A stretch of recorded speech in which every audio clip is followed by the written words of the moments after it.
કેમ છો? એકદમ મજામાં.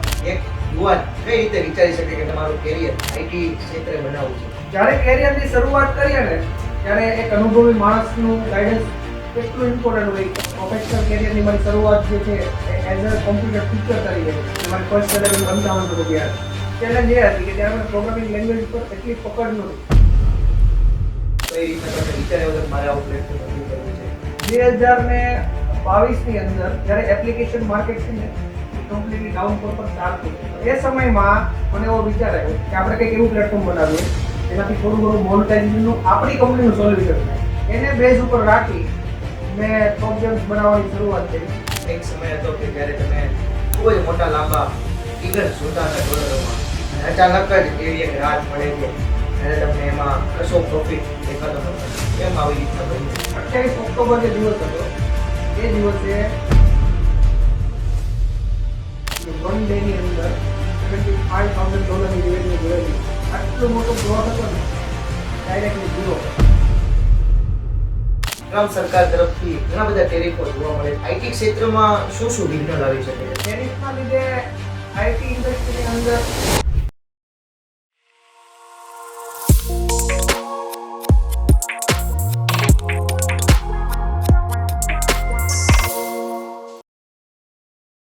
નમસ્કાર. આમ તો સુરત ડાયમંડ સિટી અને ટેક્સટાઇલ સિટી તરીકે જાણીતું છે, પણ તાજેતરના ઘણા વર્ષોમાં આઈટી ક્ષેત્રે પણ ખૂબ જ પગ પસાવી રહ્યું છે. ત્યારે આજે આપણી જોડે આઈટી ઇન્ડસ્ટ્રીના એક્સપર્ટ એવા નિકુલભાઈ ગજેરા ઉપસ્થિત છે. તેઓને આ ક્ષેત્રે ખૂબ જ લાંબો પહોળો અનુભવ છે. તો આજે આપણે ઘણી બધી મીથ એ તોડીશું અને જાણીશું કે કઈ રીતના આઈટી ઇન્ડસ્ટ્રી વર્ક કરે છે અને એક ફ્યુચરના વિદ્યાર્થીને જો આ ઇન્ડસ્ટ્રીમાં જવું હોય તો કેમ પોતાનું કારકિર્દી બનાવી શકે. તો આખો પોડકાસ્ટ આ તમે નિહાળજો. આવા જ બીજા વિડીયો જોવા માટે તમે આ ચેનલને સબસ્ક્રાઇબ કરી દેજો. સાથે સાથે લાઈક અને શેર કરવાનું ભૂલતા નહીં. બહુ કહેવું પડે છે કારણ કે ટીમ તરફથી કહેવામાં આવે છે. નમસ્કાર નિકુંજભાઈ, કેમ છો? બસ એકદમ મજામાં. તમે કેમ છો? બસ ફર્સ્ટ ક્લાસ. તો અમારે તમારી જર્ની વિશે જાણવું હતું ચોક્કસ. કે 2008માં એક યુવાન કઈ રીતે વિચારી શકે કે મારે મારું કેરિયર આઈટી ક્ષેત્રે બનાવવું છે. તો તમે કઈ રીતે તમારો ડિસિઝન લીધો હતો? તમારી આખી જર્ની વિશે થોડુંક કહેજો. એકચ્યુઅલી 2008માં છે ને જ્યારે હું 12th પાસ આઉટ થયો ને ત્યારે કેવું હતું કે ગુજરાતની અંદર એન્જિનિયરિંગની સીટ્સ બહુ ઓછી હતી. બરાબર. તો મારે છે ને મહારાષ્ટ્રમાં એડમિશન લેવું પડ્યું. તો એ સમયે અમે છે ને કાનજીભાઈ ભાલાને મળવા ગયા હતા, જે મારા રિલેટિવ થઈ છે, અને એમને મને કેરિયર ગાઈડન્સ આપ્યું હતું કે તું આઈટીની અંદર એડમિશન લે. જ્યારે કેરિયરની શરૂઆત કરીએ ને ત્યારે એક અનુભવી માણસનું ગાઈડન્સ કેટલું ઇમ્પોર્ટન્ટ હોય. એમને 2008થી એવી ખબર હતી કે ભારતની અંદર આઈટી ક્ષેત્રે આટલી પ્રગતિ થશે, જે અત્યારે તમે 2024-25માં તમે જુઓ તો એ પીક ઉપર છે. બરાબર. તો આ રીતે મારા કેરિયરની શરૂઆત છે અને મેં આઈટીની અંદર એડમિશન લીધું. પ્રોફેશનલ કેરિયર તમે જુઓ તો 2012માં મેં પાસ આઉટ કર્યું. તો પ્રોફેશનલ કેરિયરની મારી શરૂઆત જે છે એ એઝ અ કોમ્પ્યુટર ટીચર તરીકે છે, અને મેં સ્ટુડન્ટને પ્રોગ્રામિંગ લેંગ્વેજ શીખવાડવાનું એવું ચાલુ કર્યું. બરાબર. હું જોબ પર લાગ્યો. કઈ જગ્યાએ? હું ત્રિકમનગરમાં એક પરફેક્ટ ક્લાસીસ કરીને હતું ને ત્યાં હું જોબ પર લાગ્યો, અને મારી ફર્સ્ટ સેલેરી મને યાદ છે ત્યારે 5500 રૂપિયા હતી પર મહિનો, પર મંથ. તો એ મારા પ્રોફેશનલ કેરિયરની શરૂઆત હતી. મેં નિયર અબાઉટ 1500 જેટલા સ્ટુડન્ટોને ત્યારે ટ્રેન કર્યા હતા. ત્યારે મારે ચેલેન્જ એ હતી કે ત્યારે મને પ્રોગ્રામિંગ લેંગ્વેજ પર એટલી પકડ નહોતી, પણ સેલ્ફ સ્ટડી મારા માટે સૌથી બેસ્ટ પોઈન્ટ હતો. હું પોતે પ્રોગ્રામિંગ લેંગ્વેજ શીખતો અને છોકરાઓને શીખવાડતો હતો. તો આ રીતે મારા પ્રોફેશનલ કેરિયરની શરૂઆત થઈ. ત્યારબાદ મેં 2015માં આઈ થિંક મેં એક નાની ઓફિસનું સેટઅપ કર્યું અને એઝ અ સોફ્ટવેર ડેવલપર મેં કામ કરવાનું ચાલુ કર્યું. અને 2015થી મારી સોફ્ટવેર ડેવલપમેન્ટની જે કંપની છે એની શરૂઆત થઈ ગઈ. અને રજિસ્ટ્રેશન જોઈએ તો યામી આઈટી સોલ્યુશન કંપની મેં 2018ની અંદર રજિસ્ટર કરી. તો આ રીતે મારા કેરિયરની શરૂઆત થઈ. ખૂબ સરસ.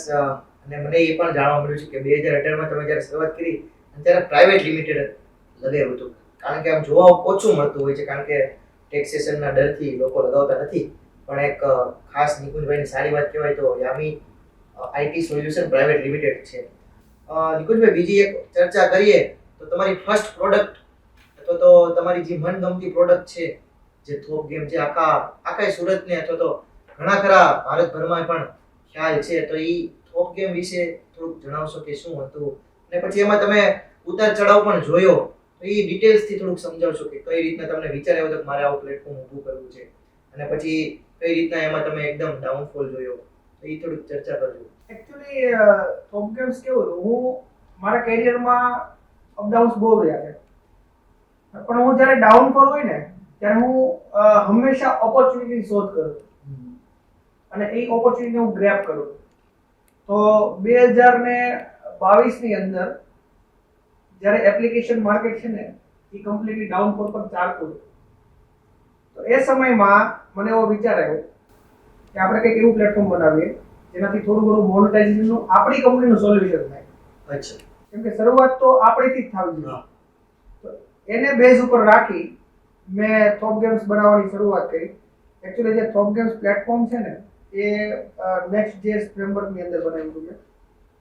નેક્સ્ટ.js ફ્રેમવર્ક મને આવડતું નહીં, હું શીખતો ગયો અને મારા એક ડેવલપર રાજ છે ને એમણે મને હેલ્પ કરી અને અમે બંને મળીને એ આખા સોફ્ટવેરને ડિઝાઇન કરી, બનાવ્યું. એ પ્લેટફોર્મને અમે માર્કેટની અંદર મૂકવા માટે બનાવ્યું. તો આ સમય દરમિયાન મેં ઘણી બધી શરૂઆત જે 6 મહિનાની હતી, ઘણી બધી ડિફિકલ્ટીઝ ફેસ કરી. 6 મહિનામાં એડ લિમિટના ઇસ્યુ ચાલતા, તો અમે કન્ટિન્યુઅસ તમારા પ્લેટફોર્મને ટ્રાફિક આપ્યું અને એન્ડ ઓફ ધ 2022 એમણે એક કન્સિસ્ટન્સી પ્રાપ્ત કરી. ત્યારબાદ એ પ્લેટફોર્મ રેડી હતું માર્કેટની અંદર B2B બિઝનેસ માટે. હતું શું એ થોડું સમજાવજો, એટલે જે વિદ્યાર્થી અથવા તો જે ઓડિયન્સ છે આઈટી બેકગ્રાઉન્ડના નથી એમને પણ ખ્યાલ આવે. થોપ ગેમ્સ પ્લેટફોર્મ છે એ ગેમિંગ રિલેટેડ પ્લેટફોર્મ હતું કે જેનાથી લોકો પોતાની જાતને એન્ટરટેઇન કરી શકે. અને સેકન્ડ થિંગ, એનો જે મેઇન પર્પઝ હતો એ એપ મોનેટાઇઝેશન માટેનો હતો કે લોકોને એપ મોનેટાઇઝેશનમાં ડાયરેક્ટલી એડમોબની અંદર કે એડસેન્સની અંદર ડિફિકલ્ટીઝ જે ફેસ કરતા હતા એ લોકો અમારા પ્લેટફોર્મની અંદર એનું ટ્રાફિક ડાયવર્ટ કરી અને રેવન્યુ શેર લઈ શકે. તો આ જે પર્પઝ હતો એ પર્પઝ એક ઇનિશિયલ લેવલથી શરૂ થયો અને એને ઘણું એવું એક્સેપ્ટન્સ મળ્યું અને એને સારું એવું ગ્રો કર્યું. તો આગળ તમે જણાવતા હતા કે કઈ રીતના તમે થોપ ગેમને પીક ઉપર લઈ ગયા અને પછી થોડુંક તમને ડાઉનફોલ જેવું જોવા મળ્યું એ વાત. આ જે પ્લેટફોર્મ છે ને એમાં પ્રોગ્રામિંગ એ મારા માટે ચેલેન્જ નહોતી. બરાબર. મારા માટે જે ચેલેન્જ હતી એ માર્કેટિંગ અને રેવન્યુ જનરેશન. જે માર્કેટિંગ હતું એ મારા માટે વધારે ડિફિકલ્ટ હતું અને એ પ્લેટફોર્મની અંદરથી રેવન્યુ જનરેટ કરવી, એને ડિસ્ટ્રીબ્યુટ કરવી એ પણ મારા માટે ડિફિકલ્ટ હતું. સેકન્ડ થિંગ, B2B બિઝનેસની અંદર મેં ક્યારેય કોઈ અનુભવ કરેલો જ નહોતો. I was first. ઓકે. તો એ સમયની વાત કરું તો મારો જે મિત્ર છે ધવલ મુલાણી, જે સેમિકોલન સોલ્યુશન કરીને કંપની ચલાવે છે, he is very young and talented guy. Sky is limit for him. એ મારી પાસે આવે છે, મને જણાવે છે કે આ પ્લેટફોર્મની અંદર ખૂબ પોટેન્શિયલ છે અને હું માર્કેટિંગની ટોટલ ક્રેડિટ જે છે એ હું ધવલ મુલાણીને આપીશ. ઓકે. કે એમણે આ પ્લેટફોર્મને સુરતની અંદર એક રિકોગ્નિશન આપ્યું, એક ટ્રસ્ટ બિલ્ડ કર્યો અને એક બેઝ બનાવ્યો અને આ પ્રોડક્ટને ગ્રો કરવામાં સારો એવો સપોર્ટ કર્યો. ત્યારબાદ ઘણા બધા પબ્લિશરો એક પછી એક જોઈન થયા અને એવી રીતે અમારી પ્રોડક્ટનું આખું ડેવલપમેન્ટ થયું. તમે વાત કરતા હતા કે એક સમય હતો કે જ્યારે તમે ખૂબ જ મોટા લાંબા ફિગર્સ જોતા હતા ડોલરોમાં અને અચાનક જ એવી એક રાત પડે છે જ્યારે તમને એમાં કશો પ્રોફિટ દેખાતો નહોતો. તો આ એક આખી શું હતી જર્ની અને કેમ આવી રીતના બન્યું હતું એ જરીક કહેશો? મને એ સમય સારી રીતે યાદ છે. ઓક્ટોબર 2024 ની વાત છે. ઓક્ટોબર 2024 ની અંદર હું 3 પ્રોબ્લેમ ફેસ કરી રહ્યો હતો. ફર્સ્ટ પ્રોબ્લેમ એવો હતો કે ગૂગલમાંથી પેમેન્ટને હોલ્ડ પર મૂકવામાં આવ્યું. એનું એક રીઝન એ હતું કે અમેરિકામાં ઇલેક્શન હતું. બરાબર. તો ઇલેક્શનને લીધે એ પેમેન્ટ હોલ્ડ પર હતું અને જેવું ઇલેક્શન પૂરું થયું એ પેમેન્ટ એ લોકોએ રિલીઝ કર્યું. પણ એ મીન ટાઈમની અંદર આપણે અહીંયા દિવાળી હતી. મારા માટે ડિફિકલ્ટ સમય એ હતો કે મારી પાસે પેમેન્ટ આવે એમ નહોતું અને મારે બધા જ પબ્લિશરોને દિવાળીએ બધા જ વ્યક્તિઓને પેમેન્ટની જરૂર હતી. તો મારે એ ડિફિકલ્ટીને ફેસ કરવાની હતી. સેકન્ડ થિંગ, જીએસટી રિફંડની અંદર મારું કોઈ પણ ફંડ હજી રિલીઝ નહોતું થયું. તો મને એક ફિયર હતો કે એ જે રિફંડ છે એ ક્યારે આવશે. મારી સાથે ઇન્ટરનલ ક્લેસીસ ચાલુ. ઓકે. તો આજે 3 પોઈન્ટ જે છે ને એ 3 પોઈન્ટ માઇન્ડ ઉપર એટલા હાવી હતા. I feel like depression. But depression નહોતું, પણ એક કેવું કહી શકીએ આપણે કે આપણને એ પોઈન્ટની અંદર કંઈક મિસ થતું હોય એવું ફીલ થાય અંદર. હવે થાય છે એવું, 28 ઓક્ટોબર જે દિવસ હતો એ દિવસે ટોપ ગેમ્સનું જે મેઇન ડોમેન છે ને એ એક્સપાયર થઈ ગયું. ઓલરેડી 3 પ્રોબ્લેમમાંથી હું પસાર થઈ રહ્યો હતો અને મારી એક નાનકડી એવી ભૂલ, શું ભૂલ? કે હું ડોમેનને રિન્યુ કરવાનું ભૂલી ગયો હતો. મને એ ખબર નહોતી કે આ ડોમેન અહીંયા એક્સપાયર થઈ ગઈ છે, જેનાથી આટલો મોટો ગ્રોથ હતો ને એ ડાયરેક્ટલી ઝીરો પર. કેવડો મોટો ગ્રોથ હતો? તમે બિલીવ નહીં કરી શકો કે 1 ડે ની અંદર $75,000 ની રેવન્યુ જોયેલી છે. 7500 કે 1000? $75,000 ની રેવન્યુ મેં જોયેલી છે અને ડેલી 10 to 15,000 ની ડોલર તો હું ડેલી જોતો. તો આ જે મોમેન્ટ હતી ને એ ખરેખર મારી લાઈફને ડિસ્ટર્બ કરી ગઈ કે ભાઈ આટલી નાની ચૂક મારાથી કઈ રીતે. પણ આ તો કેવું છે કે કુદરત જે કરાવે એની સામે કોઈનું ના થાય. બીજી ઇનિશિયલ મેં તમને વાત કરું ને ફ્રેન્કલી, તો કે એવું છે કે આ છે ને એક મારા માટે એક ગેમ જેવું થઈ ગયું. હા. ખરેખર હું ગેમમાંથી પૈસા કમાતો હતો, પણ આ તો મારી સાથે જ ગેમ થવા માંડી. મેં એવું ફેસ કર્યું અને જે આખા પોઈન્ટ ઓફ વ્યૂથી જોઉં ને તો મને અત્યારે એવું રિયલાઇઝ થાય છે કે હું સમયને ના ઓળખી શકું. એ મારા સમય હજી તો ત્યાંથી શરૂઆત હતી, મારા ડાઉનફોલની શરૂઆત હતી. હજુ એનાથી પણ વધુ હા, હજી ડિફિકલ્ટી તો હજી ચાલુ જ હતી. એ તો ખાલી એક શરૂઆત હતી. એના પછીનો જે સમય હતો ને એનાથી પણ વધારે ડિફિકલ્ટ હતો. જેમ કે પહેલા તો હું તમને એ જે આખું પ્રોડક્ટની એન્ડ છે ને એ તમને કહું કે ઓબ્જેક્ટ જે હતું એનું ડોમેન એક્સપાયર થયું ને એ દિવસે હું મારા ભાઈને મળવા ગયો. હું ખૂબ રેગ્યો. પછી રેગ્રેટ ફીલ થયું. વિધિન 48 hours મેં આખું સેટઅપ ફરીથી ઊભું કર્યું. 48 hours હું ડોમેન ઓથોરિટી વાળી જે કંપની હતી ને એના સપોર્ટમાં બેઠો. બેક ટુ બેક કોલરને લગાવ્યો કે કદાચ મને આ ડોમેન પાછું મળી ગઈ. કોઈ ચાન્સ નહોતા, પણ આપણને એક હોપ હોય. હા. એના માટે ટોટલ જેટલા પ્રયત્ન થતા બધા જ કરી દીધું, પણ ક્યાંય રિઝલ્ટ મળ્યું નહીં. પણ 48 અવર્સની અંદર મેં બીજા ડોમેનની અંદર સેટઅપ કર્યું અને જેટલું ટ્રાફિક પેલા પ્લેટફોર્મમાં જતું હતું બધું ટ્રાફિક ડાયવર્ટ કર્યું. તો આ જે જર્ની હતી એ થોક જર્ની હતી. ડોમેન એક્સપાયર થઈ ગયું. આફ્ટર 3 months આ પ્લેટફોર્મને મારે સેલ આઉટ કરવું હતું. પ્રોપર રેવન્યુ સેલ નહોતો એટલા. યા, કેમ કે કેવું હતું કે જે ટ્રસ્ટ લોકોને જોતો હતો એ ટ્રસ્ટ બિલ્ડ થઈ ગયો હતો અને ત્યારબાદ જો આવી ભૂલ થાય તો લોકો આપણી સાથે કામ ના કરે, ઓબ્વિયસલી ના કરે. તો મેં આ પ્લેટફોર્મને સેલ આઉટ કર્યું. દર્શક મિત્રો, તમે જોઈ શકો છો કે એક દિવસમાં $75,000 રૂપિયા નહીં જે રોજ રેવન્યુ જોતા હતા એવા જ નિકુંજભાઈ એક નાનકડી એમથી ભૂલ કે ડોમેન એક્સપાયર થતું હતું અને એમને રિન્યુ કરાવવાનું ભૂલી ગયા, જેથી બધી જ જે રેવન્યુ જનરેશન હતું એ વિધિન 24 અવર્સ કહી શકાય રાતોરાત, કહેવાય ને કે રાતોરાત જ કરોડપતિ રોડ પર આવી છે એવી પરિસ્થિતિ સર્જાણી. પણ કહેવાય ને કે મનોબળ ખૂબ જ દ્રઢ હતું અને વિધિન 48 અવર્સ લાગી ગયા કે નહીં આમાં મેં પૈસા ગુમાવ્યા છે તો આમાંથી જ હું પૈસા કમાઈશ અને ફરી એ સેટઅપને શરૂઆત કરવાની પ્રયત્ન કરે છે. નિકુંજભાઈ, આમ તો કહેવાય ને કે છાતીમાં ગજગજ આમ પ્રાઉડ ફીલ થાય છે કે આવું એક તમારું કહેવાય ને કે સિંહ જેવું કાળજું આમ તો મારે યાદ ના કરાવવું પડે, પણ છતાં એ ફરી મુમેન્ટ યાદ કરાવું તો આ બધી જે ડાઉનફોલ થયો ત્યારે તમે એની ક્રેડિટ કોને આપશો કે તમને આ મજબૂત મનોબળ આપ્યું? આ સમયમાં તમારું કોણ ઉપયોગી બન્યું હતું? તો તમે શું કહેશો? મેં જે કેરિયરની શરૂઆત કરી ને ત્યારે મારા ઇન્સ્પિરેશનમાં તમે જુઓ, મારા આઈડિયલ પર્સનની અંદર તમે જુઓ તો એક ગોવિંદ કાકા ધોળકિયા છે. એમની એક લાઈન છે ને એ મને બહુ ઇન્સ્પાયર કરી. ગોવિંદ કાકાને ડોંગરેજી, પૂજ્ય ડોંગરેજી મહારાજ જે છે ને એમને કીધેલું કે સંપત્તિ અને સંતતિ એ પ્રારબ્ધ અનુસાર મળે છે, એના માટે પ્રયત્ન કરવાની જરૂર છે, પાપ કરવાની જરૂર નથી. આ જે લાઈન છે ને એ હંમેશા મારા માઇન્ડની અંદર રહી છે અને હું ઘણા બધા જે કેરિયર ગાઈડન્સ લેવા આવે ને એ છોકરાઓને આ લાઈન તો હું પહેલા કહું.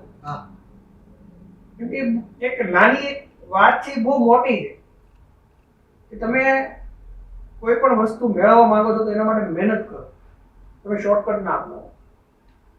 હંમેશા શોર્ટકટની અંદર કેવું હોય કે તમને ઇનિશિયલ લેવલની સફળતા મળશે, પણ એ લોંગ ટાઈમ જે ગોવિંદ કાકાએ જે કંપની બનાવી છે એ લેવલની સફળતા નહીં અપાવી શકે. એના માટે તમારે કન્સિસ્ટન્સી જોઈએ. તો એ જે ઇન્સ્પિરેશન છે એ ત્યાંથી આવેલું.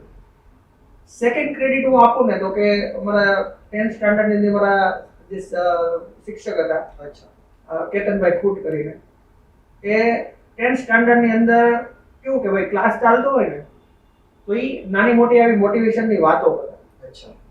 તો એમણે એવા નાના નાના પોઈન્ટો ઘણા આપેલા છે જેનાથી એક દ્રઢ મનોબળ મારા અંદર ક્રિએટ થયું અને મને પણ કંઈક નવું કરવાની પ્રેરિત કર્યો. તો આનાથી મારી શરૂઆત કહેવાય અને મેં અત્યારે પણ હું એ વસ્તુને ફોલો કરું અને એનાથી જ મારું મનોબળ એટલું સ્ટ્રોંગ છે. અને મને ખ્યાલ છે ત્યાં સુધી ગમે તેટલો ડાઉનફોલ આવે, ગમે તે લેવલનો ડાઉનફોલ આવે, બાઉન્સ બેક કરી શકું. આના બાઉન્સ બેકમાં તમે શું કર્યું હતું? તો કેમ તમારી આખી ઠપ થઈ ગઈ? પછી એમના માટે શું કર્યું? મેં ઘણા બધા પ્રયત્ન કર્યા. મેં બીજાની પણ પ્રોડક્ટોને પ્રમોટ કરવાની ટ્રાય કરી, બીજી પ્રોડક્ટોને પ્રમોટ કરવાની ટ્રાય કરી. પણ વસ્તુ કેવી છે કે જે રિસેશન છે એની સામે કોઈ પણ વ્યક્તિ હારી જાય.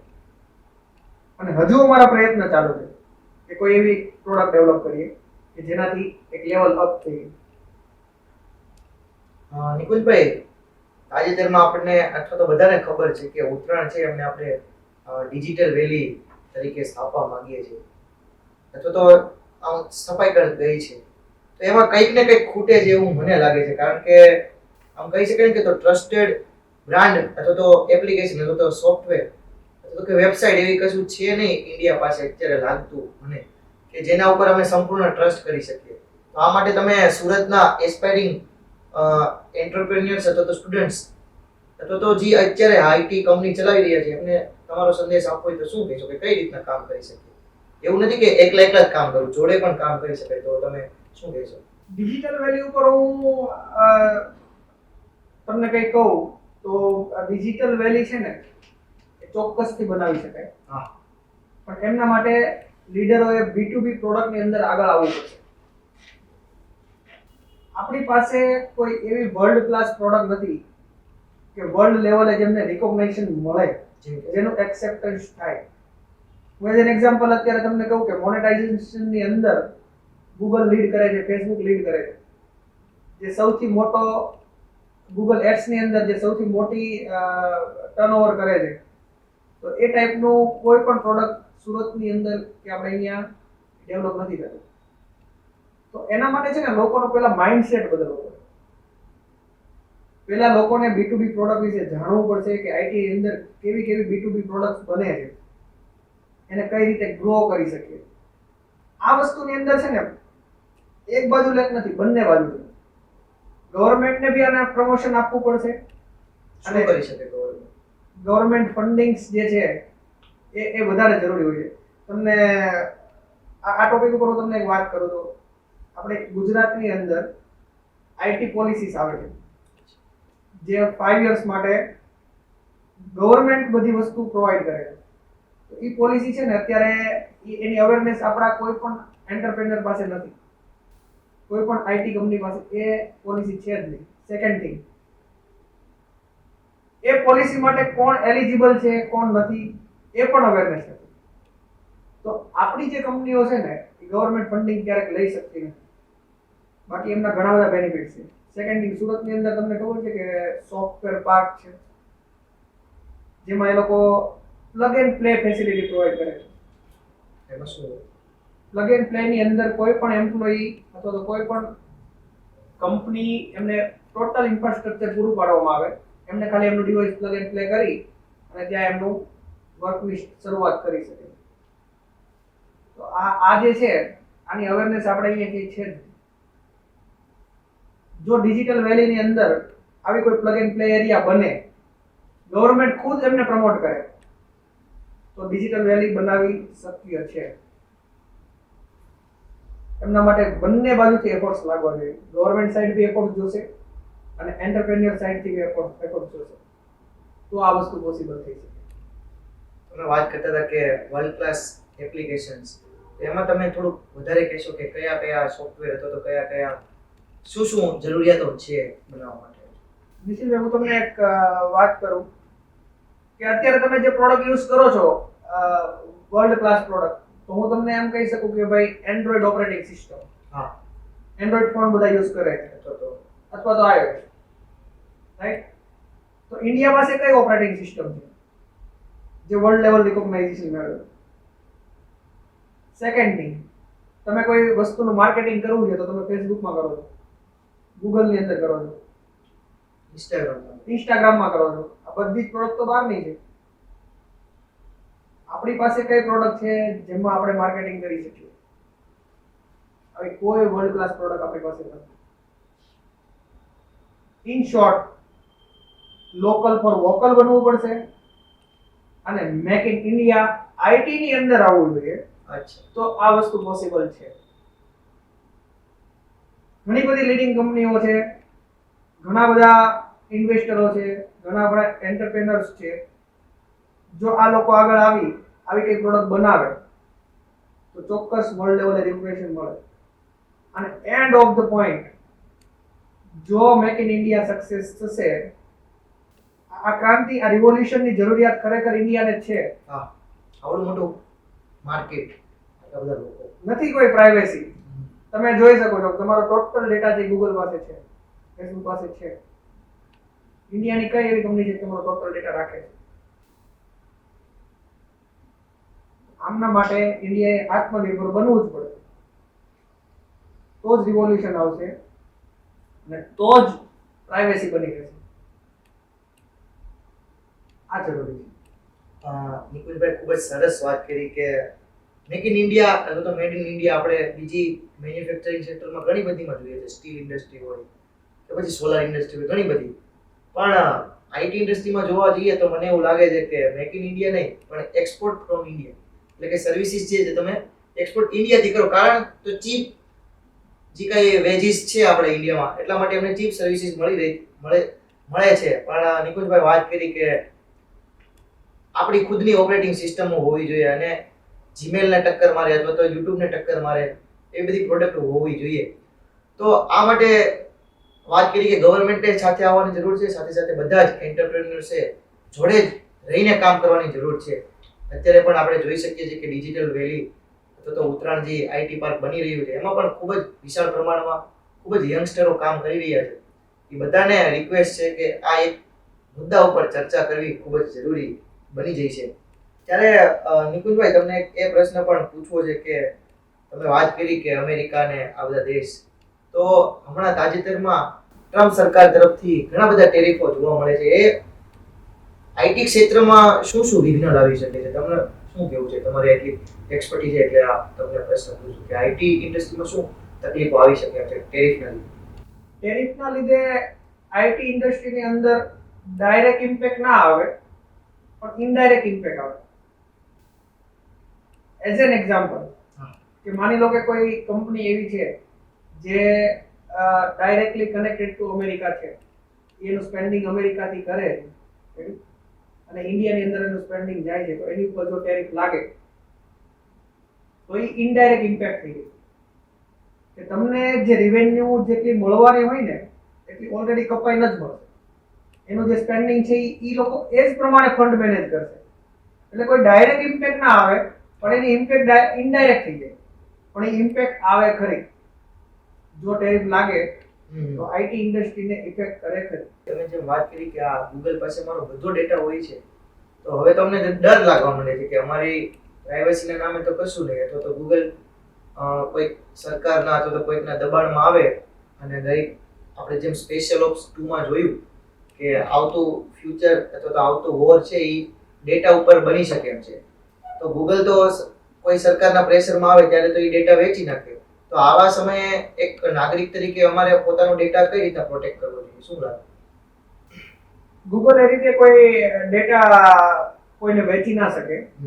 દરેક કન્ટ્રીના પોતપોતાના રૂલ્સ રેગ્યુલેશન ને પ્રાઇવસીના નિયમો હોય છે. તો એ પ્રાઇવસીના નિયમોને ફોલો કરીને ચાલતા હોય છે.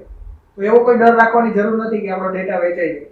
પણ મેં જે તમને વાત કરી કે એ લેવલની પ્રોડક્ટ્સ ઇન્ડિયામાં ક્યારે બનશે એ વધારે જરૂરી છે કે આપણી પાસે બીજાનો ડેટા હોય એવું ક્યારે બનશે. આ વાત છે રિવોલ્યુશનની છે, પ્રેઝન્ટની નથી.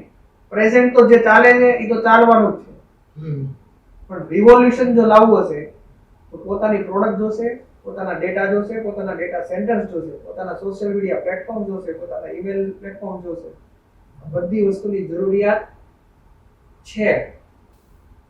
જો આત્મનિર્ભર થશે તો આગળ રિવોલ્યુશન આવશે. તમે એક વિચાર કરો કે આટલી મોટી પ્રોડક્ટ બનશે તો એમાં કેટલા લોકોનું કેરિયર ઇન્વોલ્વમેન્ટ થશે, કેટલી જોબ ઓપોર્ચ્યુનિટી ઊભી થશે ઇન ઇન્ડિયા. આ શક્ય છે, આ પોસિબલ છે. પણ કોઈ એક વ્યક્તિએ આગળ તો આવવું પડશે ને. કોઈ એક વ્યક્તિએ, હું તો માની લો કે એક નાનો એન્ટરપ્રેનર છું અને હવે તમે મને અહીંયા ચાન્સ આપ્યો છે તો હું મારી વાતને રજૂ કરું છું. પણ આના માટે કોઈ લીડિંગ કંપની અથવા તો કોઈ લીડરે આગળ આવવું પડશે કે એક એ લેવલનું રિકોગ્નિશન મળે એવી પ્રોડક્ટ બને ઇન્ડિયાની અંદર. બીજું એક મિથ જોવા મળે છે કે આઈટી ઇન્ડસ્ટ્રીમાં ઇન્વેસ્ટમેન્ટની શું જરૂર હોય છે? કોમ્પ્યુટર અને એક એસી અને એક રૂમ હોય એટલે બધું કામકાજ થતું હોય છે. આમ જેને આઈટી ઇન્ડસ્ટ્રી વિશે ખબર ના હોય એના મનમાં એવું હોય છે.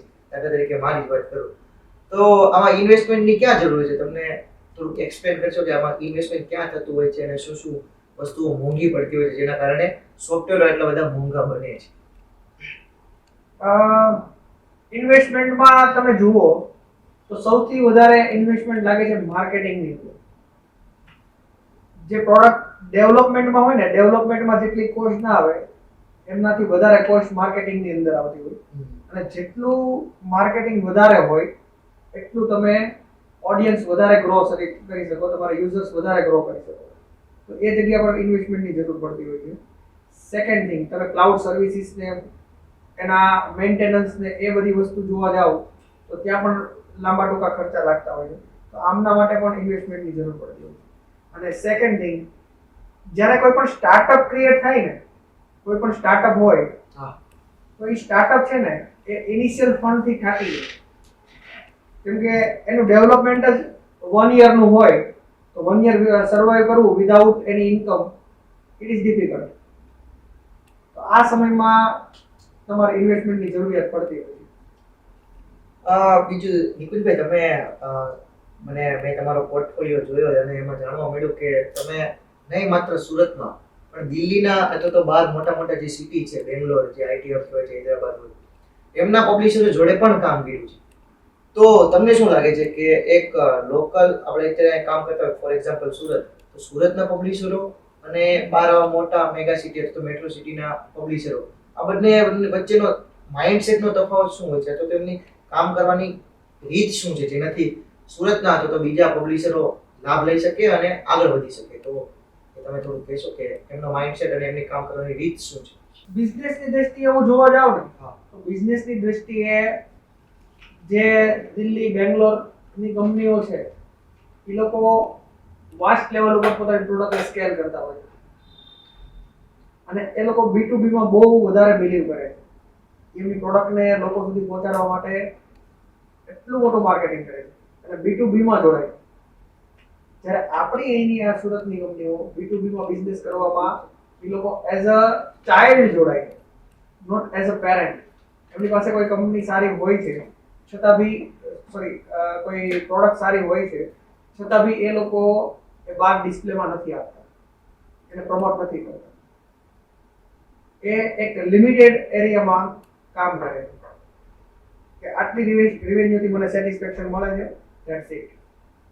તો આ જે ડિફરન્સ છે ને માઇન્ડસેટનો, જેમના લીધે B2B પ્રોડક્ટની અંદર આપણે ખૂબ પાછળ છીએ.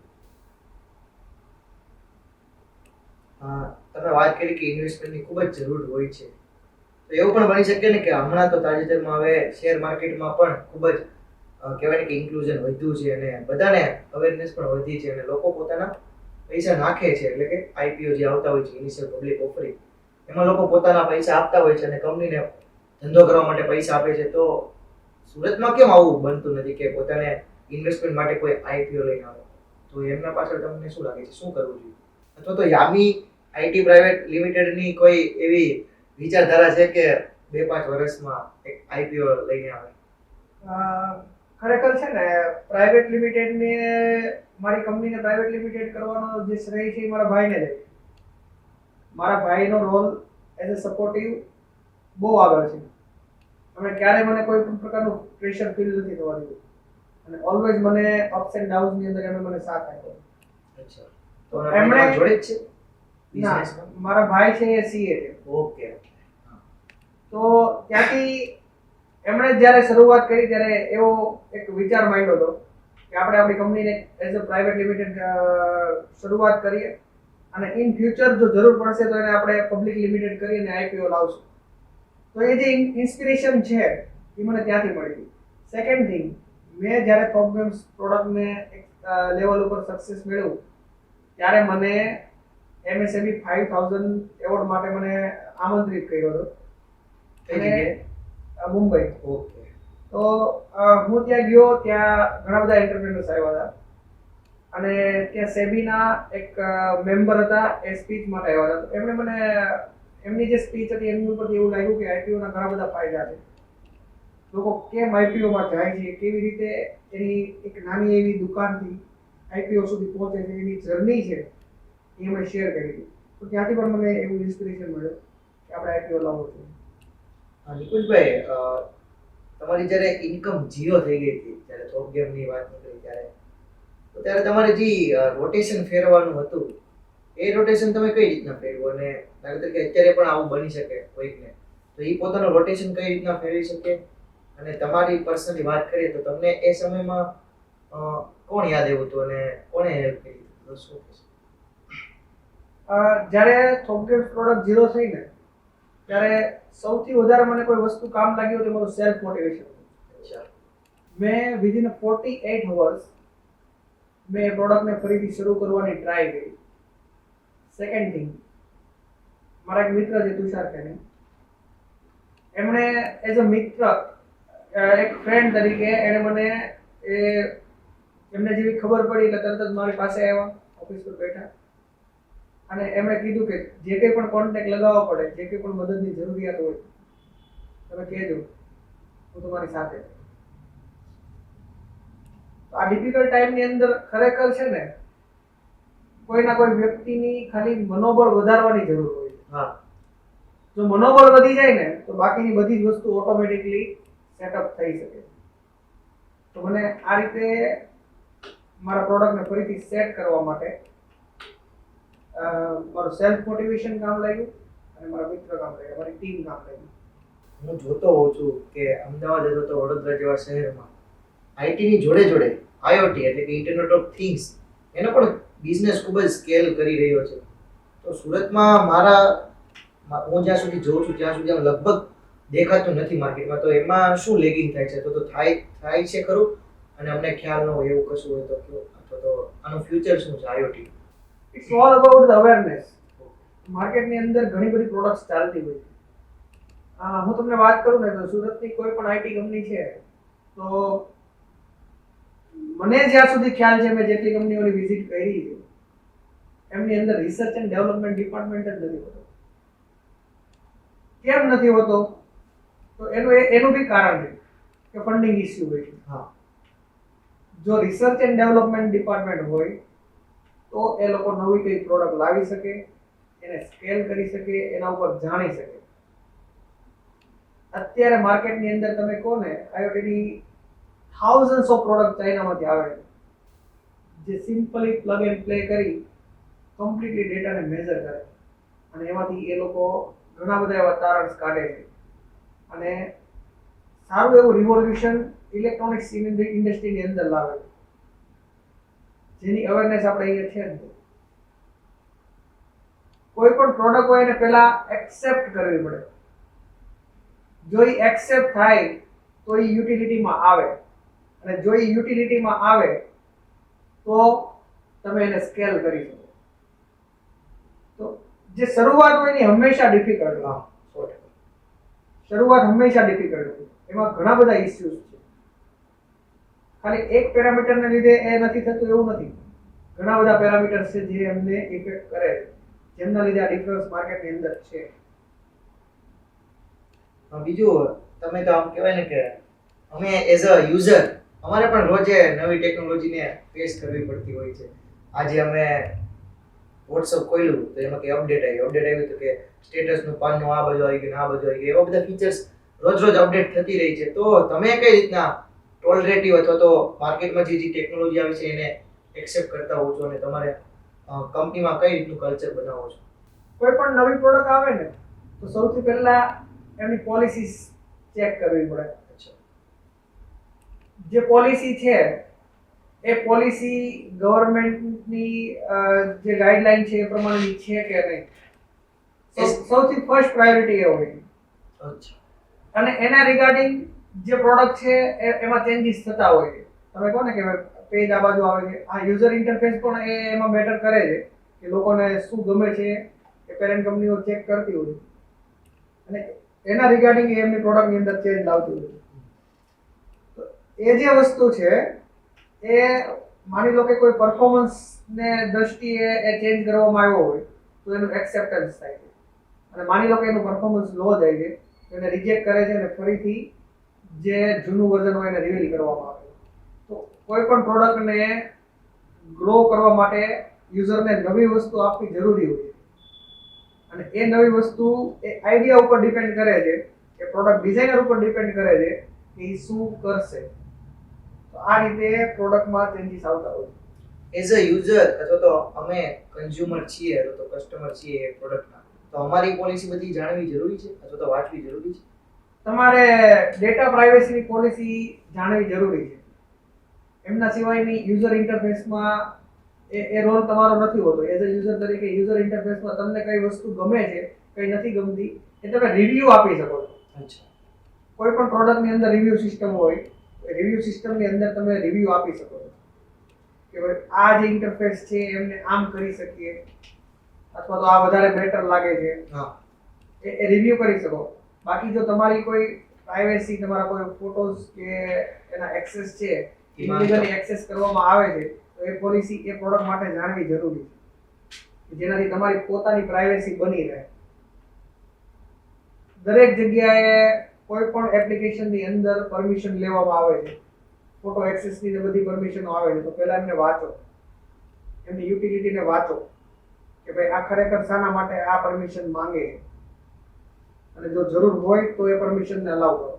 બીજું એક એ જાણવું હતું કે આમાં જ તે વાત નીકળી યુઝર ઇન્ટરફેસની, આમાં ઘણી એવી માર્કેટમાં મીથ ચાલતી હોય છે કે આઈફોન છે એ વધારે સિક્યોર છે. અગર એ તમે વાપરી લ્યો છો એટલા માટે તમારો કોઈ પણ પ્રકારનો ડેટા જતો નથી અથવા તમારો કોઈ પણ પ્રકારનું બેંકમાંથી બેલેન્સ ઉડતી નથી. અને એ જ સાપેક્ષે એન્ડ્રોઈડમાં આવી પોસિબિલિટી રહી છે. તો કોઈ સ્પામ કોલ આવે, કોલ રિસીવ કરો તો અથવા તો લિંક ઉપર ક્લિક કરો અને તમારી પાસે જો આઈફોન છે તો આવી ઘટના બનતી નથી.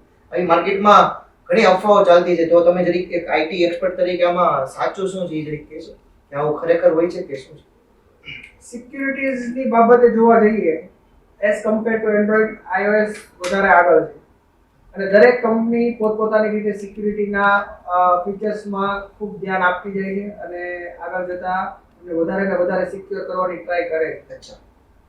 પણ ક્યાંક કોઈ સિસ્ટમના લૂપ હોલને કારણે અથવા તો કોઈ હેકિંગના કારણે આ વસ્તુ પોસિબલ થાય છે.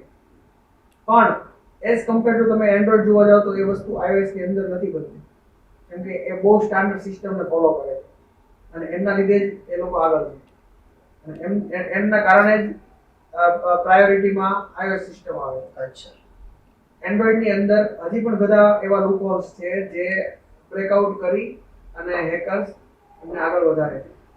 નિકુંજભાઈ, નવો કોઈક મારી જેવો યુવાન આઈટી ઇન્ડસ્ટ્રીમાં આવવા માંગે તો એમને મેઇન કયા પ્રોફિટ ઉપર ધ્યાન દેવું જોઈએ અથવા તો કયા ઉપર કામ કરવું જોઈએ, સર્વિસ બેઝ કે પછી પ્રોડક્ટ બેઝ? એ એક બહુ મોટો ડાઉટ ચાલતો હોય છે, તો તમે શું કહેશો આ વાત?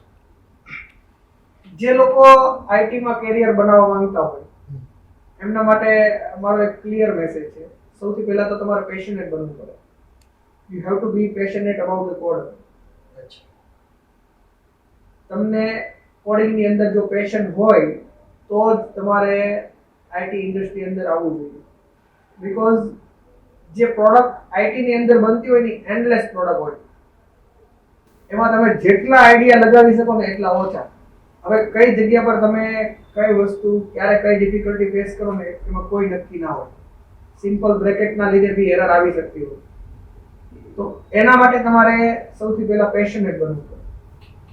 સેકન્ડ થિંગ, તમે જેમ કહો છો કે પ્રોડક્ટ બેઝ અને સર્વિસ બેઝ, સર્વિસ બેઝનો એક્સપિરિયન્સ છે ને એ બહુ એટલે બહુ જરૂરી છે. જો તમારે પ્રોડક્ટ બેઝ ઉપર આગળ વધવું હોય, જો તમારી પાસે સર્વિસ બેઝનો એક્સપિરિયન્સ ના હોય તો તમારા માટે પ્રોડક્ટ બેઝની જર્ની ડિફિકલ્ટ જ થવાની છે. સેકન્ડ થિંગ, જો પ્રોડક્ટ બેઝ તમારે આગળ વધવું હોય તો તમારે એમની સાથે બીજા બધા પેરામીટરો શીખવા પડે. એઝ એન એક્ઝામ્પલ કે તમારે માર્કેટિંગ શીખવું પડે, તમારે યુઝર ઇન્ટરફેસ શીખવા પડે, લોકોના રિવ્યુ જોવા પડે કે તમે કેવી પ્રોડક્ટ બનાવો છો. આમાં એક વસ્તુ એક પોઈન્ટ એડ કરીશ કે ઘણા બધા સ્ટાર્ટઅપ એવા હોય કે બહુ સારી પ્રોડક્ટ બનાવવાની ટ્રાય કરે અને શરૂઆતથી એ પ્રોડક્ટની અંદર લાગી જાય અને 1 વર્ષ સુધી મહેનત કરે. 1 વર્ષ પછી બહુ સારી પ્રોડક્ટ બની ગઈ હોય ને તો માર્કેટમાં એક્સેપ્ટન્સ ના મળતું. તો આ જે ડિફિકલ્ટીઝ છે એને કઈ રીતે ફેસ કરવી? તો કે ભાઈ તમે કોઈ પ્રોડક્ટ બનાવવા માંગો છો તો એક ઇનિશિયલ સ્ટેજ ઉપર એમને બનાવીને લોન્ચ કરી દો. પબ્લિક રિવ્યુ જુઓ, પબ્લિક એમને એક્સેપ્ટ કરે છે તો પછી તમે એક સારી પ્રોડક્ટને ખૂબ આગળ લઈ જાઓ અને બધા જ ફીચર સેટ કરો. તમે એવું ના વિચારો કે ભાઈ હું 1 વર્ષ સુધી આ સ્ટાર્ટઅપને આગળ વધારીશ અને 1 વર્ષ સુધી હું એમાં કામ કરીશ. આ ડિફિકલ્ટી છે ને એ વધારે જરૂરી છે ફેસ કરવી. તમારે ઇનિશિયલ લેવલે તમારા કોઈ પણ સ્ટાર્ટઅપને એકવાર ચેક કરવું જ પડશે કે લોકો એક્સેપ્ટ કરે છે કે નહીં. નહીં તો બહુ મોટો લોસ આવી શકે. એ લોસ ટાઈમનો બી હોઈ શકે અને ફંડિંગનો બી હોઈ શકે અને ટ્રસ્ટનો બી હોઈ શકે. તો સ્ટાર્ટઅપ માટે આ વસ્તુ ખૂબ જરૂરી છે. નિકુંજભાઈ, ઘણા બધા યુવાનો મારા અથવા તો મિત્રો જે છે એ આઈટી ઇન્ડસ્ટ્રીમાં પોતાનું કેરિયર બનાવે છે અને ઘણી વખત અમે જ્યારે વાતચીત કરતા હોય ત્યારે એવું જાણવા મળે છે કે આઈટીમાં હાયર એન્ડ ફાયરની કલ્ચર બહુ વધારે છે. તો આમાંથી કોઈ એસ્પાયરિંગ સ્ટુડન્ટ છે એમને તો ડર લાગે કે મને તો ગમે ત્યારે કાઢી નાખશે, હું કામ કરીશ તો મને 50 લાખનું પેકેજ આપશે અને નહીં આપે તો મને 5 લાખનું કોઈ નહીં આપે. તો આમાં તમે શું કહેશો? અને આવું ખરેખર છે કે પછી આ ખાલી એક મિથ છે? હાયર અને ફાયર વાળી સિચ્યુએશન છે ને એ એક દસકા ઉપર ડિપેન્ડ કરે છે. અત્યાર સુધી સમજી લો કે આઈટી સુરતની અંદર સારું એવું ગ્રો કરતું હતું. હવે જ્યારે કોઈ કંપની છે એમને ખૂબ સારું રિઝલ્ટ મળી રહ્યું હોય ત્યારે એનું હાયરિંગ ફટાફટ થતું હોય છે. જેમ નીડ વધતી જાય એવી રીતે હાયરિંગ વધતું જાય. પણ જ્યારે આપણે કોઈ લોંગ ટાઈમ વિઝન સાથે ચાલતા હોઈએ, તમે એવો ગોલ રાખો છો કે મારે કન્સિસ્ટન્સ વર્ક કરવું છે, મારે આટલા એમ્પ્લોયીની જરૂર છે, ત્યારે તમે લિમિટેડ વ્યક્તિઓને જ હાયર કરતા હો. જે ફુગાવો 2 વર્ષ કે 3 વર્ષ ચાલે એની અંદર આ કલ્ચર ઊભું થાય હાયર એન્ડ ફાયર, અને જે ઇન્ડસ્ટ્રીની અંદર બહુ મોટો ચેન્જ લાવે. એઝ એન એક્ઝામ્પલ કે હવે અત્યારે આ એઆઈ આવ્યું હા. તો દરેક કંપનીઓ એઆઈ ની અંદર મૂવ થવા માંડી તો જેના લીધે શું વિચારે છે કે આપણે બને ત્યાં સુધી જેટલું વર્ક છે એ બધું એઆઈ પાસે કરાવે તો જેમ જેમ રિવોલ્યુશન આવવાનું છે એમ એમ આ બધી વસ્તુઓમાં પણ ચેન્જ લાવવા પડશે હાયર એન્ડ ફાયર નું કલ્ચર છે એ એક સમયે અત્યારે ચાલશે પણ ભવિષ્યમાં કન્સિસ્ટન્સી બનાવવા માટે નહીં ચાલે તમે એક સિમ્પલ વસ્તુ સિમ્પલ એક્ઝામ્પલ તમે વિચારી લો કે ડાયમંડ ઇન્ડસ્ટ્રીની અંદર મોટી મોટી કંપનીઓ બની એમાં પણ રિસેશન આવ્યા છે 2008 ની અંદર આવ્યું છે 2016 ની અંદર આવ્યું છે તો આ રિસેશન ની અંદર જે મોટી કંપનીઓ હતી એને એમની કન્સિસ્ટન્સીને બનાવી રાખી મારા ફાધર છે ને એ ગોવિંદ કાકાને જે કામ કરતા મને ખબર છે એ લોકોએ ક્યારેય મંથલી બેઝિસ સેલેરીમાંથી એમને બાકાત નથી રહેતા ઓલવેઝ રિસીવ બેઝિક સેલેરી તો આવું કેમ બને આવું એવી રીતે બને છે કે એ લોકો પોતાની કન્સિસ્ટન્સીને જોવે ક્યારેય હાયર ફાયરની સિસ્ટમને ફોલો નથી કરતા અને એ જ લોકો આ ઇન્ડસ્ટ્રીને લીડ કરે નિકુલભાઈ તમે જેમ કીધું કે હાયર ફાયર થી બચવા માટે એક કંપની પાસે કન્સિસ્ટન્સી બહુ જરૂરી છે આ માટે મને એવું લાગે છે કે નહીં માત્ર ગૂગલ કે આવી મોટી લીડ કંપની માટે ડિપેન્ડ રહેવું મોનેટાઇઝેશન માટે તો નવા કયા એવા રસ્તા હોઈ શકે કે એના માટે એનાથી આપણે પૈસા કમાવી શકીએ કે ન્યૂ વે ટુ મોનેટાઇઝેશન તો એમાં તમે શું કહેશો સૌથી પહેલા તો જે વન લીડિંગ કંપની ઉપર આપણે ડિપેન્ડ છીએ એના ઓલ્ટરનેટિવ વેઝ શોધવા પડશે અચ્છા પ્રોડક્ટની અંદર આપણે એવા ચેન્જ લાવવા પડશે કે જેનાથી નવા રેવન્યુ સોર્સ ઊભા થાય પ્રોડક્ટને અલગ ફીચર્સથી બનાવવી પડશે કે જેનાથી હવે એક જુઓ તો ગેમિંગ ઇન્ડસ્ટ્રી સુરતમાં બહુ ઓછી છે બહુ ઓછી કંપનીઓ એવી છે કે જે ગેમ્સ બનાવે છે અને બનાવે છે તો પણ એને વર્લ્ડ ક્લાસ રિકોગ્નિશન ઓછું મળેલું તો ગેમની અંદર એસેટ પરચેસનો જે બિઝનેસ છે એ બિઝનેસમાં આપણે ક્યાંય છીએ નહીં ઝીરો છીએ તમે સાચું માનો તો રોયલ મેચ કરીને જે ગેમ છે ને રોયલ મેચ ગેમની રેવન્યુ $130 મિલિયન છે યરની $130 મિલિયન યરની રેવન્યુ એટલે ક્યાં પહોંચી રેવન્યુ અને એ લોકો મોનેટાઇઝેશન ઉપર ડિપેન્ડ નથી તો આ પ્રકારની જે પ્રોડક્ટ્સ છે એનું પ્રમોશન જો સુરતની અંદર થશે કોઈ કંપની એવી પ્રોડક્ટ બનાવશે તો એ ટાઈપનું રેવન્યુ જનરેટ કરી શકે તમે જે આ ગેમની વાત કરી કે મોનેટાઇઝેશન ઉપર ડિપેન્ડ નથી થતો એડવર્ટાઇઝમેન્ટ માટે તો એ પોતાનો રેવન્યુ કઈ રીતે લેતી હોય શું એ લોકોને ફીચર્સ માટે ઇન-એપ પરચેસ આપે અચ્છા કે તમે આ વસ્તુ જો આ ફીચર્સને ઓપન કરવા માંગો છો તમે આટલા પૈસા આપો તો એ ઇન-એપ પરચેસ કન્ટેન્ટ છે અને એના માટે એ લોકો કામ કરતા હોય છે તો એક કન્ટિન્યુઅસ ઇન્ટિગ્રેશન ને કન્ટિન્યુઅસ ડેવલપમેન્ટ ચાલતું હોય છે જેનાથી લોકોને પોતાના એપ્લિકેશનની અંદર નવા ફીચર્સ મળ્યા કરે અને નવી વસ્તુઓ જનરેટ કર્યા કરે અને યુઝર્સનો ઇન્ટરફેસ વધારે ઇન્ટરફેસ ટાઈમ છે એ વધારે સ્ક્રીન ટાઈમ વધારે અને એમનાથી એ લોકો રેવન્યુ જનરેટ કરે પણ આમ નિકુંજભાઈ આમ તો હું ઇથિક્સનો માણસ છું તો ઇથિકલ રીતે આપણે જોવા જઈએ તો આ તો ખોટું નથી બિઝનેસમેન તરીકે નહીં જોતો તમારી રીતે તમે જો એથિક્સની રીતે જુઓ તો એ ખોટું છે પણ એ જે પૈસા જે સ્પેન્ડ કરતા હોય એ એફોર્ડેબલ હોય ત્યારે જ કરતા હોય છે અચ્છા જો તમે એ રીતે જોવા જાઓ તો એ કંઈ ખોટું નથી બીકોઝ કોઈ એક વસ્તુ પરચેસ કરવા માટે ₹20 ₹30 લાગે તો એ માણસ એ વસ્તુ એની એન્ટરટેનમેન્ટ પાછળ તમે કેમ કોઈ મૂવી જોવા જાઓ છો તો ₹200 કે ₹300 ખર્ચ કરો છો તો એ એના એન્ટરટેનમેન્ટ પાછળ ₹20 કે ₹30 ખર્ચ કરે છે તો એમાં કોઈ ખોટું નથી પર્સન એમના પોતાના એન્ટરટેનમેન્ટ માટે મની સ્પેન્ડ કરે છે બિહાઇન્ડ ધ ગેમ્સ તમે એક ઓબ્જેક્ટને જુઓ મૂવી એક ઓબ્જેક્ટ છે ગેમ એક ઓબ્જેક્ટ છે હા હવે તમે મૂવીમાં પસંદ કરો છો કે સ્પેન્ડ કરવાનું લોકો ગેમમાં પસંદ કરે છે ધેટ્સ ઇટ દર્શક મિત્રો આ ખૂબ જ ઊંડી વાત અથવા તો ડીપ પોઈન્ટ નિકુંજભાઈ રેસ કર્યો છે કે જેવડી પછેડી હોય ને એટલે જ આપણે પગ લાંબા કરાય, અથવા તો એ વાત આપણે ગુજરાતીમાં પણ કહેવત છે કે તમારી પાસે કેપેસિટી છે તો તમે ગેમમાં એન્ટરટેનમેન્ટ માટે ખર્ચા કરો. મારે વધારે નથી કેવું આ પોઈન્ટ ઉપર, પણ તમે ખૂબ જ સમજુ છો તો આ વાત સમજી જજો. નિકુંજભાઈ, જ્યારે હું તમને ઓફિસ ઉપર મળવા આવ્યો ત્યારે તમે બેસી કોડિંગ કરતા હતા. મને ખૂબ જ આનંદ થયો કે આટલી બધી તમારી આમ કહેવાય કે હોબી છે. તો થોડુંક પર્સનલી જાણવું હતું તમને, આમ શું કેટલી લેંગ્વેજો ને એવું બધું આવતું હોય છે આમ જાણું.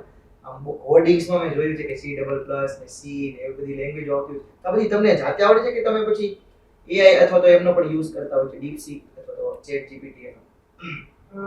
મેં જ્યારે કેરિયરની શરૂઆત કરી ને ત્યારે હું મારા સ્ટુડન્ટને શીખતો હું પોતે શીખતો અને સ્ટુડન્ટને શીખવાડતો. આવી રીતે મેં કમ્પ્લીટલી 40 લેંગ્વેજીસ ઉપર કોડિંગ કરેલું. મને 40 લેંગ્વેજીસ આવડે છે અને વિધાઉટ એની ટ્યુશન મેં ક્યારેય કોઈ લેંગ્વેજ શીખવા માટે ટ્યુશન નથી રાખેલું. જાતે શીખું છું અને એને મેં કમ્પ્લીટલી યુટિલાઇઝ કરી છે. સેકન્ડ થિંગ, AI છે ને એ હમણાં આવ્યું. AI નું એક્સેપ્ટન્સ હમણાં થયું છે. મને જે આ લેંગ્વેજ આવડે છે 2020 થી આવડે છે. 2020 થી હું જાતે જ પ્રોગ્રામિંગ કરું અને મારો બેઝ પ્રોગ્રામિંગ લેંગ્વેજમાં ખૂબ સ્ટ્રોંગ છે. નવા વિદ્યાર્થીઓને પણ આમાંથી એક શીખવા જેવી વાત એ મળે છે કે તમે અત્યારથી જ તમે જો કેરિયરની શરૂઆતમાં છે તો તમારે નાની મોટી હેલ્પ માટે AI ની યુઝ કરવાની જરૂર નથી. કારણ કે કાલ પછી AI માં જો ભૂલ આવશે ને કોડમાં, તો જો તમે પહેલેથી AI નો યુઝ કર્યો છે તો તમને એરર ફાઇન્ડ કરવામાં ખૂબ જ ડિફિકલ્ટ પડી જશે. અને અત્યારે જો નિકુંજભાઈ જોવા જઈએ તો આમ કહેતા હતા કે જોઈનું આમ જોઉં ને 3-4 વખત તો ખબર પડી જ જાય કે આ બ્રેકેટની ભૂલ થઈ છે અને એરર ફાઇન્ડ કરી લેતા હોય છે. તો એક તમારું કેરિયરની શરૂઆત હોય તો થોડોક બની શકે તો AI નો યુઝ ટાળવો. એક બેઝિક લેવલ પર તમારે એ નોલેજ લેવું જ પડશે. હા, એ વધારે નેસેસરી છે. જો તમે કોઈ લેંગ્વેજની ઉપર બેઝિક લેવલ પર તમે પકડ નથી બનાવી શકતા તો તમારું લોજિક એ લેવલે ગ્રો નથી થતું અને પ્રોગ્રામિંગ કરવામાં ડિફિકલ્ટી આવે. તમને AI એક લેવલ સુધી બનાવી આપશે, પણ ઓન ટાઈમ જે એરર આવશે ને એ AI માં ફાઇન્ડ આઉટ કરવી અઘરી થશે. અથવા તો કંઈ નવું ઇનોવેશન લાવવું હશે, કંઈ નવું લાવવું હશે પ્રોડક્ટની અંદર, તો એ AI થી નહીં આવે. હંમેશા યાદ રાખવું, આપણે ટેકનોલોજીને બનાવી છે, ટેકનોલોજી આપણને નથી બનાવી. એટલે આપણે મોટા છીએ, ટેકનોલોજી નહીં. નિકુંજભાઈ, સુરતમાં ઘણા બધા કામો થતા હોય છે IT ના, તો તમને શું લાગે છે 10 વર્ષ કેડે IT નું ફ્યુચર શું લાગે છે? IT માં 10 વર્ષની ફ્યુચરની જો હું વાત કરું તો ઇન્ડિયાની અંદર જો મેક ઇન ઇન્ડિયાને પ્રમોટ કરવામાં આવે ને તો ઘણી બધી જોબ ઓપોર્ચ્યુનિટીઝ ઊભી થઈ શકે એમ છે. કેમ કે હજી ઘણા બધા કામ ઇન્ડિયાની અંદર કરવાના બાકી છે. જેમ મેં તમને કીધું કે ક્યારે ઇન્ડિયાનું સોશિયલ મીડિયા પ્લેટફોર્મ આવશે, ક્યારે ઇન્ડિયાની ઓપરેટિંગ સિસ્ટમ્સ આવશે, ક્યારે ઇન્ડિયાના બ્રાઉઝર આવશે, ક્યારે આવશે? જ્યારે કોઈ વિચારો કરશે, એ વિચાર માનશે, એના ઉપર મહેનત કરવાનું ચાલુ કરશે.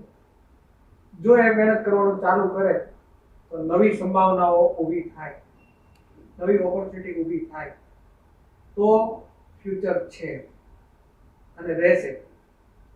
પણ જો આપણે કોઈ થર્ડ પાર્ટી કંપનીઓ ઉપર ડિપેન્ડ રહીશું અને એને જ એક્સેપ્ટ કરીને રાખશું, એને જ પકડીને રાખશું, તો એ વસ્તુ ડિફિકલ્ટ છે.